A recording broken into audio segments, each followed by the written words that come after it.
నా ఆలోచన ఒకటి, అమరావతి రావాలి.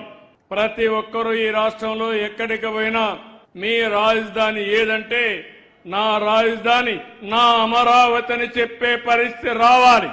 అక్కడి నుంచి అన్ని ప్రాంతాల అభివృద్ధి కావాలి. ఈరోజు నెల్లూరు జిల్లా ఉంది, ఇప్పుడు కొత్తగా వచ్చిన కందుకూరు కూడా ఉంది, కృష్ణపట్నం పోర్ట్ ఉంది, కృష్ణపట్నంలో ఇప్పటికే క్రిష్ సిటీ కూడా వచ్చింది, ఇండస్ట్రియల్ పార్క్ పనులు అవుతున్నాయి.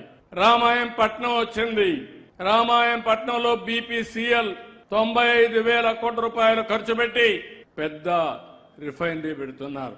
అదే సమయంలో అక్కడనే అరామ్కో కూడా వచ్చి వారితో కలిసి నెక్స్ట్ లెవెల్కి తీసుకుపోవాలని ఆలోచిస్తున్నారు.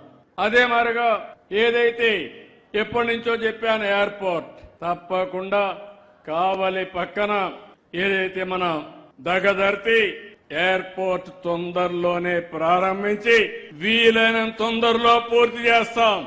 2 పోర్ట్లు, ఒక ఎయిర్పోర్టు, భవిష్యత్తులో ఇంకా అనేక అభివృద్ధి కార్యక్రమాలు, సోమశిల నీళ్లు, నేషనల్ హైవేస్ గాని, రైల్వే లైన్స్ గాని, ఇన్ని వస్తులుంటే ఇంకా మీకు కావాల్సింది ఏంటంటున్నా, మీ మైండ్ కు పదును పెట్టండి, మీరు కూడా పనిచేయండి.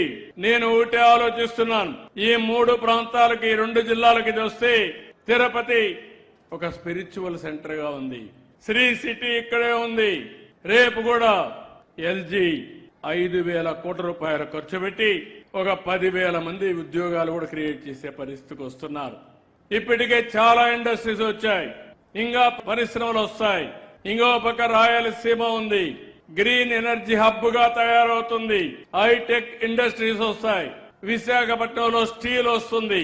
ఈ విధంగా మొత్తం రాష్ట్రం అంతా అభివృద్ధి చేయాలనేది నా ఆలోచన.